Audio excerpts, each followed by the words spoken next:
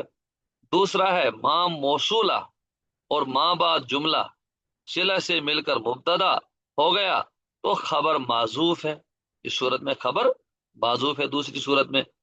تیسری صورت ماں نکرہ موصوفہ، ماں بعد جملہ صفت، تو موصوف صفت سے مل کر مبتدا اور خبر محذوف ہے، اس صورت میں بھی خبر محذوف ہے۔ اور چوتھی صورت ہے ماں یہ ایو شیئن کے معنی میں ہو کر کے مبتدا اور ماں بعد جملہ اس کی خبر ہے، ٹھیک۔ تو چاروں صورتوں میں بہرحال ماں یا تو تنہا مبتدا ہے یا پورے جملے کو لے کر کے مبتدا ہے، ٹھیک۔ جس صورت میں ماں تنہا مبتدا ہے اس صورت میں باقی جملہ اس کی خبر ہے، اسی کو انہوں نے سبق میں اوپر بیان کیا ہے، وہ ہے چوتھی صورت۔ اور بقیہ صورتوں میں بلکہ اس صورت میں بھی ماں نکرہ تامہ ماننے کی صورت میں بھی ماں مبتدا ہے اور باقی جملہ اس کی خبر ہے، ان دو صورتوں میں۔ اور یہ جو باقی دو صورتیں ہیں جس میں ماں کو موصولہ مانا گیا یا ماں کو موصوف مانا گیا، تو ان صورتوں میں ماں اور پورا جملہ مل کر کے یہ مبتدا ہو جاتا ہے اور پھر خبر معذوف ہے، تیسری صورت میں بھی خبر معذوف ہے، ٹھیک۔ تو یہ ہو گئی ماں کی ترکیب۔ اب جو حمزہ ہے، حضرت اس کو تھوڑا اور دوبارہ سمجھائیں گے؟ جی، جو ہم نے اس یہاں پر جیسے ماں ماں ماں کی ترکیب ازربا زائدن، ماں ازربا زائدن، یہ ہمارے پاس جملہ ہے۔ تو اس میں یہ جو ماں ہے یہ ماں ہے کیا؟ پہلی صورت یہ ہے کہ یہ ماں نکرہ تامہ ہو کر کے مبتدا ہے اور باقی جملہ یعنی اضرب بزیدن یہ اس کی خبر ہے۔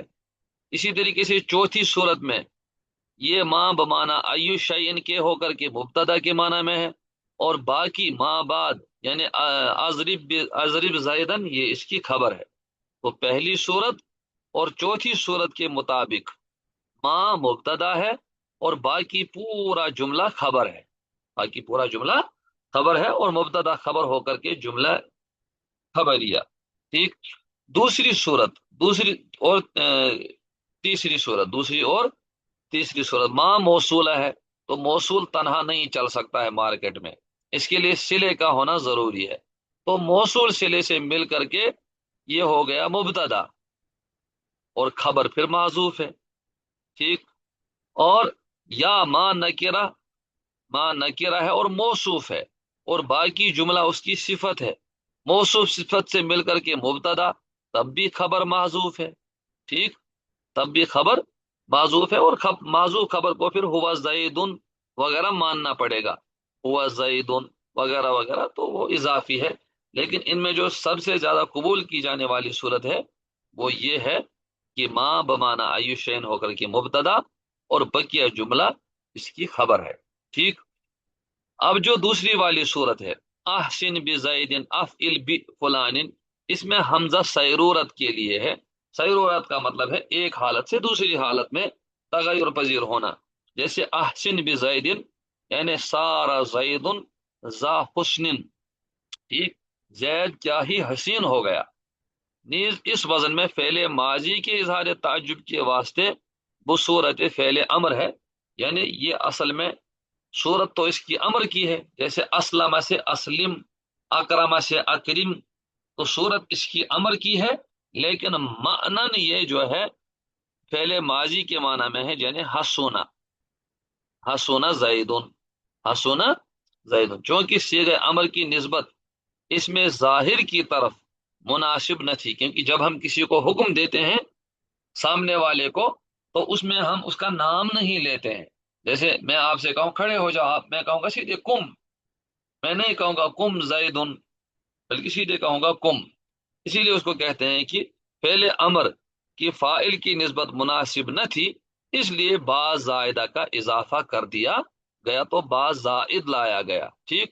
یعنی معنن یہ ہے اصل میں حسن زیدن کہ زید حسین ہو گیا. لیکن امر کا صیغہ استعمال کیا گیا. جب امر حاضر کا صیغہ ہو تو اس میں فاعل اس میں ظاہر نہیں ہوتا ہے، کیونکہ فاعل خود نفس نفیس سامنے ہوتا ہے. اس لیے اس کو لانا عربی میں معیوب ہے، اس لیے درمیان میں با زائدہ لایا گیا. ٹھیک.